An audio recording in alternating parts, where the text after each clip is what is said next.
एक कुटिया के अंदर एक बच्चा और उसका गुरु दोनों रहते थे। बड़े सुख शांति से जीवन व्यतीत करते थे, कोई शल्य नहीं, कोई परेशानी नहीं, कोई कुछ नहीं। एक दिन की बात है, रात्रि के समय, गर्मी का समय था और वो शिष्य बाहर बैठा और गुरु बाहर बैठे और शिष्य ने देखा कि गुरु उसको दिखाई दे रहे हैं। बस उसका यही चिंतन, यही ध्यान है कि गुरु दिख रहे हैं। कैसे दिख रहे थे? रात्रि में एक दीपक जल रहा था, उस दीपक की वजह से उस बच्चे को गुरु दिख रहे थे। गुरु अपने ध्यान में थे, अध्ययन में थे, लेकिन बच्चा तो क्या, गुरु को देखकर, गुरु महाराज बैठे हैं, शांति से उन्हें देख करके शांति से बैठा हुआ था। जैसे कोई माँ है और वो यहाँ पर प्रवचन सुनने आई है, छोटा सा बच्चा है, वो बच्चा बाहर खेलता रहता। क्यों खेलता रहता? उसको मालूम मम्मी यहाँ बैठी है, उसको मालूम चल जाए मम्मी चली गई, फिर नहीं खेल सकता वो, क्योंकि जब तक मम्मी बैठी है तब तक उसका मन लगा रहता है। ऐसे ही वो गुरु और शिष्य में दोनों का मन लगा हुआ था, लेकिन क्या, एक हवा का झोंका आया, दीपक बुझ गया। दीपक बुझ गया। दीपक बुझते ही अंधेरा हो गया। अंधेरा होते ही शिष्य ने कह दिया, गुरुजी क्या हो गया? अरे दिख नहीं रहा, अंधेरा हो गया। तो क्या हुआ? अंधेरा होने से आप दिख नहीं रहे हैं, इससे क्या हुआ? मन नहीं लग रहा, अब आप नहीं दिख रहे हैं तो। और उसने पूछ लिया, गुरुजी ऐसा कोई दीपक नहीं होता क्या जिस पर हवा का और पानी का प्रभाव ना पड़े?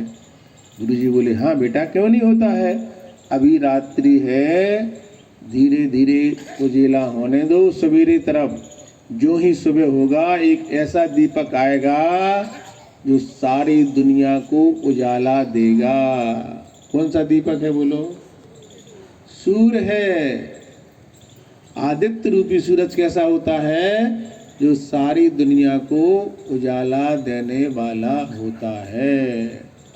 हाँ गुरुजी, ये तो सही बात है कि सवेरे एक ऐसा दीपक निकलेगा जो सारी दुनिया को उजाला देगा, लेकिन वह दीपक उनको उजाला नहीं देता।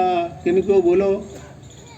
जिन लोगों को अंधेरे में लेने की आदत पड़ गई है, जिन लोगों को अंधेरे में रहने की आदत पड़ गई है, कमरा के दरवाजे बंद हैं और बंद ही नहीं है, पर्दा भी लगा है, ऐसे लोगों को वह दीपक उजाला नहीं देगा। ध्यान रखना, जो दरवाजे खोलेगा बाहर आएगा, या दरवाजे खुले रहेंगे, रोशनी उसी को मिलने वाली है। बरदा में 5 महीने का चातुर्मास हुआ, सुन रहे ना आप लोग? कितने महीने का?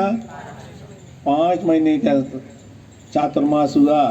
सभी लोगों को रोशनी देने का प्रयास किया, लेकिन फिर भी कुछ उल्लू रहते हैं। उल्लू समझते ना?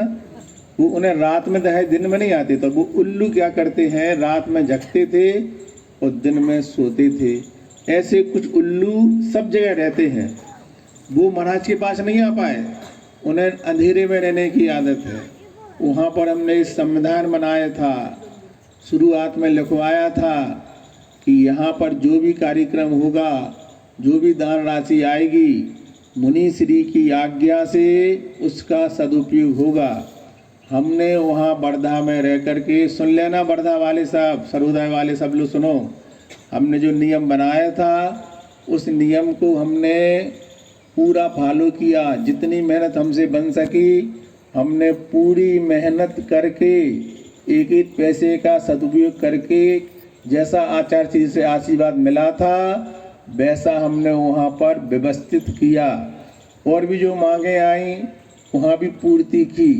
फिर भी कुछ उल्लू के पट्टे जो कुछ काम करते नहीं हैं, लेकिन उन्हें यहाँ की बात वहाँ करने में बड़ा आनंद आता है। उन उल्लुओं को समझा देना कि अभी हम नाम नहीं ले रहे हैं, अभी हम केवल इशारा कर रहे हैं। जो मुनि श्री की आज्ञा के बाद अपना दिमाग चलाता है, ऐसा नहीं ऐसा होना चाहिए, ऐसा नहीं ऐसा होना चाहिए, उन उल्लुओं से कह देना कि तुम्हारी इस पीढ़ी के बाद कोई नाम लेने वाला नहीं मिलेगा, ध्यान रखना, पूरा परिवार सफाया हो जाएगा। ये मुनि के वचन है, जो मुनि के विरुद्ध अपनी राय देते हैं। गृहस्थों की बुद्धि अपने कुछ लोग तक सीमित रहती है, जहाँ उनका स्वार्थ है वहाँ तक सीमित रहती है, लेकिन मुनि व्यापक दृष्टि वाले होते हैं, उन्हें सबके कल्याण निहित रहता है और उसके लिए वो मेहनत भी करते हैं। जिन्हें न कुछ ना मेहनत करना, ना कुछ दान करना, ना कुछ संगति में बैठना और यहाँ वहाँ मोह चलाना। अभी हमारे कान में एक दो बातें आई हैं, अगर मुझे अच्छे से प्रूफ मिल गया और नाम मिल गया और टैप अगर आवाज़ हो गई, उनकी आवाज़ टैप अगर हमारे कान तक आ गई, प्रूफ मिल गया, तो मैं एक एक व्यक्ति का नाम लेकर के भिजवाऊंगा पूरे भारतवर्ष में। देखो जी, मुनियों के विरोधी शत्रु लोग देखो, जो मुनियों के पास रहकर भी और उनके विरुद्ध आवाज़ उठाते हैं, कब? जब उनका विहार हो जाता है। ऐसे लोगों की लिस्ट बनना चाहिए जो धर्म विरोधी लोग हैं, क्योंकि मुनिराज क्या करते हैं? मुनिराज सबके भले की सोचते हैं। देखो अभी हम देवली में गए, वहाँ का भला किया, नाचन गांव में आए, वहाँ के गांव के बारे में सोचा, यहाँ पर आए, यहाँ आती लेन लग गई दान देने वालों की। देखो जरा, हर जगह का अच्छा सोचते हैं, लेकिन स्वार्थी लोग क्या करते हैं?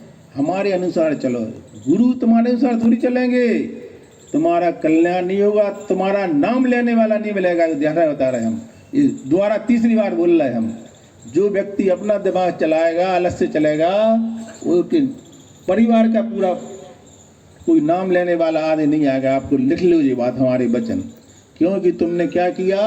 अपने स्वार्थ के पीछे अपनी भावनाएं अपनी विरुद्ध कर दी, क्योंकि तुम्हारा स्वार्थ सिद्ध नहीं हो रहा है। तुमने कोई ना मेहनत की, ना कोई काम किया, लेकिन मेहनत का जो फल प्राप्त हुआ है, अरे बहुत अच्छा, बहुत बढ़िया, बैठो। और वहाँ पर